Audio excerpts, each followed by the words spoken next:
सायरा बानो नाम है, एक्टिंग भी बहुत अच्छी करती हूँ। इन सब की आवाज के साथ इनको इनका कोरम याद दिलाऊंगी। जो यहाँ पर 5 दिन लगातार आप करो तो हलाल, अपनी तकरीर जारी रखिए। आप अपनी तकरीर तो ये यहाँ पर जनाब स्पीकर इनको no cross talk please. Honourable मेंबरान एक दूसरे से क्रॉस टॉक नहीं कर सकते किसी फर्क नहीं पड़ता ना, दिल दुखा हुआ हो तो तब ना।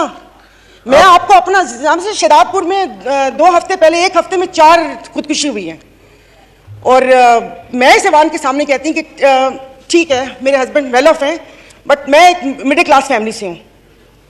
मेरे भाई ने परसों मुझे मैसेज किया और उसने बोला कि दुआ करो कि मैं मर जाऊं।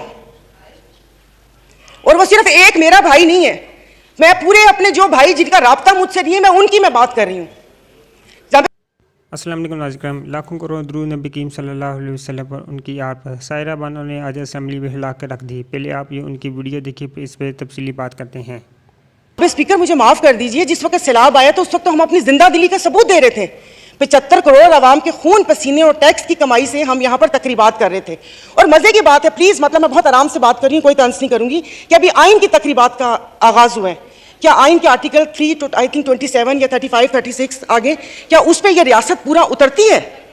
क्या हमारी की हिफाजत है? यहाँ पर हमें बुनियादी सहूलतें मुयस्सर हैं? यहाँ पर मतलब हम लोग इतने नाक के पक्के हैं कि उस पर वो करके आइन की बात कर रहे हैं और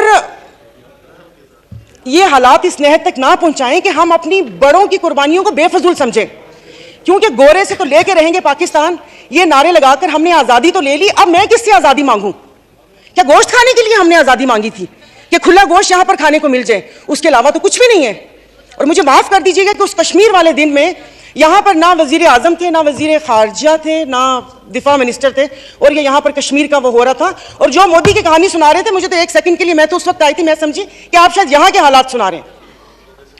मुल्क को पता नहीं आप लोगों ने कहाँ से कहाँ पहुँचा दिया। टैक्सीज की बात करें, जैसे अभी मेरे भाई ने बोला कि रमज़ान आने वाला है, मशरूबात पर, अरे मीठे मशरूबात पर क्यों टैक्स लगा रहे हैं? कड़वे मशरूब को लीगल करके उसके ऊपर टैक्स लगाए ताकि रेवेन्यू भी मिले पाकिस्तान को। मीठे मशरूबात है, गरीब रोजा रख के एक उसकी ख्वाहिश होती है रूह अफ़ज़ा पीने की या वो करके, और उन्होंने कहा बाकी चीज़ों पे टैक्स नहीं लगा। मुर्गी गोश्त महंगा नहीं हुआ, वो अल्हम्दुलिल्लाह हमारे पाकिस्तानी खुद ही महंगा कर लेंगे। जनाब स्पीकर, अभी वज़ीर आज़म साहब ने कहा था कि ये जो थर कोल है ये गेम चेंजर होगा, उसके ऊपर तो टैक्स लगा दिया, वो क्या गेम चेंजर होगा? और नहीं, उसको हलाल कर दे, मीठा तो गरीब पीते हैं, आप लोगों को उसको लीगल करके उसके ऊपर टैक्स लगा देना चाहिए।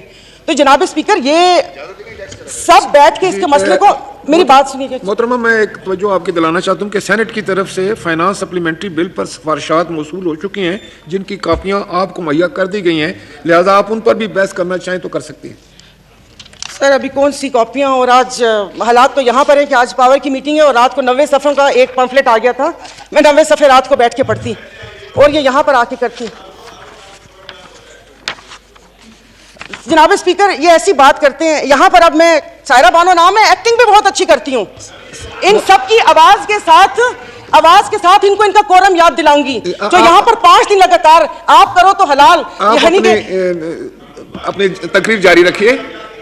आप अपनी तकरीर, तो ये यहाँ पर जनाब स्पीकर इनको नो क्रॉस टॉक प्लीज।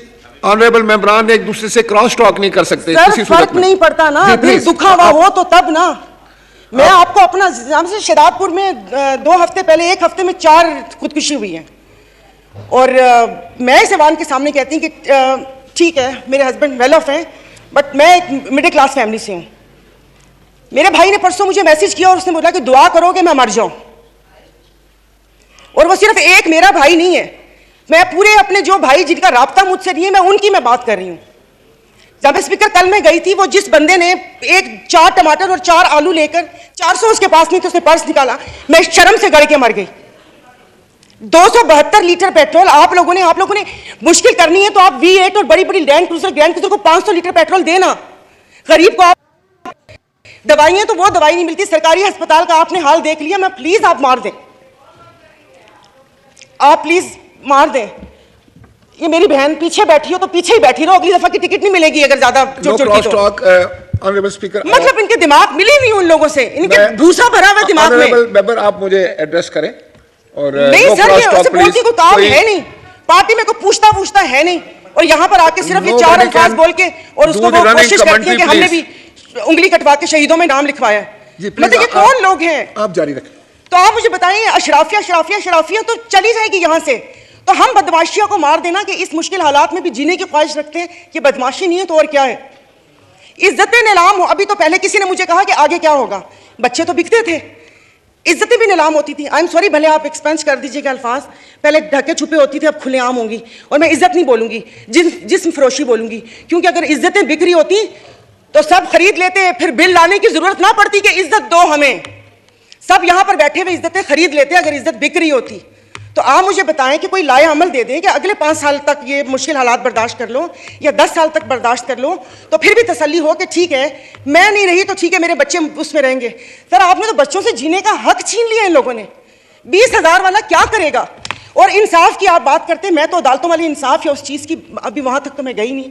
आप ये चीज़ों को देख लें, यानी कि मेरी अगर आमदन 10 लाख रुपए। जी नाज़रीन करम, आपको सायरा बानो की गुफ्तगू कैसी लगी? उन्होंने जो बातें इस असम्बली में की, क्या आप आपसे इत्तेफाक करते हैं कि नहीं? अपनी राय का इजहार ज़रूर कीजिएगा।